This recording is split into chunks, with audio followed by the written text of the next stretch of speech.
برج الحمل. هتكلم معاكم عن مرحلة عنوانها تستريح من هم ثقيل. طبعا كل شخص على حسب خط سير حياته. الهم الثقيل ده ممكن يكون ضائقة مالية، ممكن يكون عند شخص آخر مشكلة عائلية، ممكن يكون علاقة، ممكن يكون صداقة. كل شخص على حسب خط سير حياته عنوانك إنهاء هم ثقيل.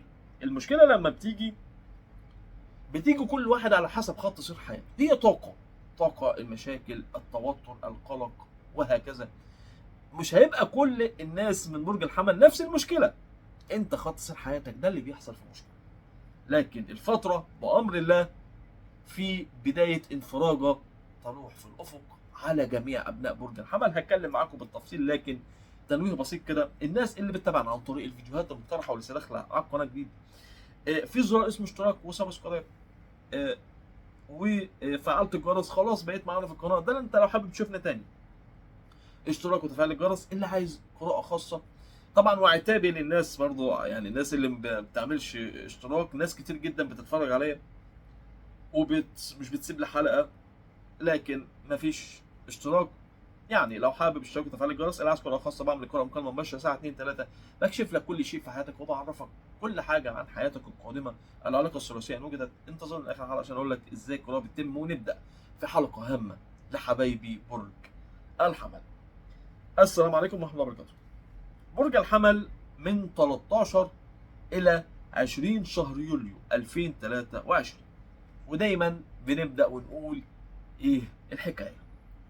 الحكاية إن في بشرة خير.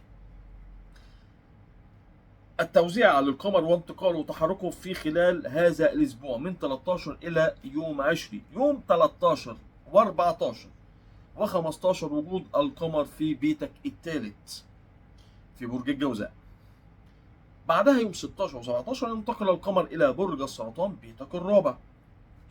ثم بعد ذلك فترة من أفضل المراحل ومن أفضل الفترات، انتقال القمر إلى برج الأسد.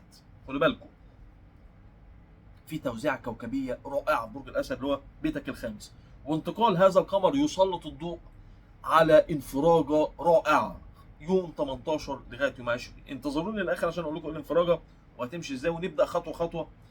ونقول من البداية يوم 13 ل 15 انتقال القمر إلى بيتك الثالث. هذا التحرك الرائع يعطيك الثقة. هتبدأ معك الفترة بثقة في النفس. ثقة في النفس.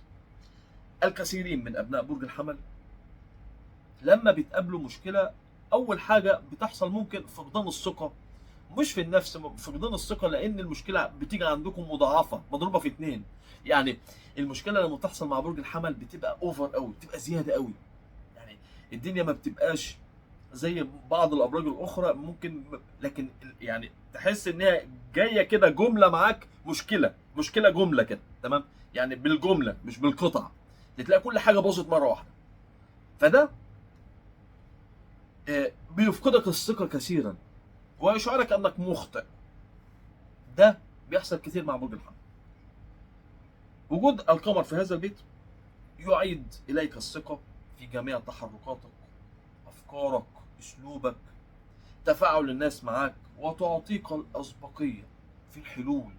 يعني هيخليك عندك في سابق بخطوة، بتفكر صح بطريقة إيجابية، عندك بعد نظر. فهي فترة ترى ما يسعدك وما كنت تتمناه، وانتظر. البعض منكم ينتظر تغييرات جذرية التي من شأنها أن تنقلك إلى مرحلة أكثر سعادة. طبق ده على كتير من حياتك، سواء من جانب المالي، العملي، الحياة الزوجية. خلال الفترة نصيحة بس كده، اقتصد في المصروف، اعمل معروف. الدنيا اصلا بايظة، والحالة الاقتصادية اللي الدنيا كلها بايظة. اقتصد في المصروف، يعني حاول انت تحط فلوسك في المكان المناسب. بس حط فلوسك في المكان المناسب. ده تحذيري الوحيد. القمر ينتقل الى بيتك الرابع، وهنا فترة حساسة شوية، وتبدأ فيها بقرارات هيجعلك تستريح من هم ثقيل. فترة فيها شقين، الشق الايجابي فيها هو المال والعمل، لكن الشق السيء او مش السيء، هنقول ايه اللي فيه مشكله او قرارات مصيريه بعض الشيء، وهو المتعلق بالشراكات او العلاقات الزوجيه. يوم 16 و17 فتره انفراجه للعمل والمشاريع والافكار الماليه، هتكون انت الاكثر حظا، حتى في مكان عملك هتكون انت الاكثر هنقول وصول لاهدافك، والعين هتبقى عليك وعندك طاقه لكل شيء ومبدع كمان. لكن بالنسبه للعلاقات العاطفيه فتره صعبه، فتره حساسه، فتره لن تكون بالمريحه حتى في اسلوب التعاطي مع المواضيع. يعني ممكن المواضيع ما تخلصش خلال اليوم ده، ممكن المواضيع تبقى فيها نوعا ما مماطله، قلق، توتر، عناد. علشان كده هيبقى في قرارات او بدايه قراراتك بتستريح، اللي انت بتريح فيها نفسك، مش عايز وجع دماغي. فتره حساسه جدا تلك المرحله. الفتره الاكثر حظا ونهايه العذاب عند البعض، انتقال القمر الى بيتك الخامس. ودي فترة من أفضل الفترات، والتأسيس لجديد وإنهاء يعني حمل ثقيل. يعني الكثيرين منكم بداية من يوم 18 19 و20 الفترة دي هياخدوا قرارات أو هتاخدوا قرارات بإنهاء أمر كان ثقيل على القلب سواء كان شخص، سواء كان مكان، سواء كان سفر، سواء أي أمر أو فكرة حتى كانت تقيلة حتى عليك. فترة يحدث فيها التأسيس وبداية لفترة رائعة أو مرحلة رائعة بإنهاء الصعاب وبداية جديدة جدا مع المقربين حتى منك. فترة يحدث فيها أفكار مشاريع جديدة أو مشروع جديد بالفعل هتبدأ إنك تبحث عنه وتبدأ تنفذه. فترة الرومانسية الطاغية هي فترة تعويضية، يعني بالنسبة لكم، لأن هذا البيت بالنسبة لكم هو بيت المشاعر. تمام. يحدث انفراجة على مستوى العلاقات، تصالحات مع شريك الحياة لو انت في مشكلة، علاقات جديدة رائعة تعويضية. هيبقى العين عليك، ومرحلة من أكثر الفترات اللي هتشعر فيها أنك لاقي نفسك.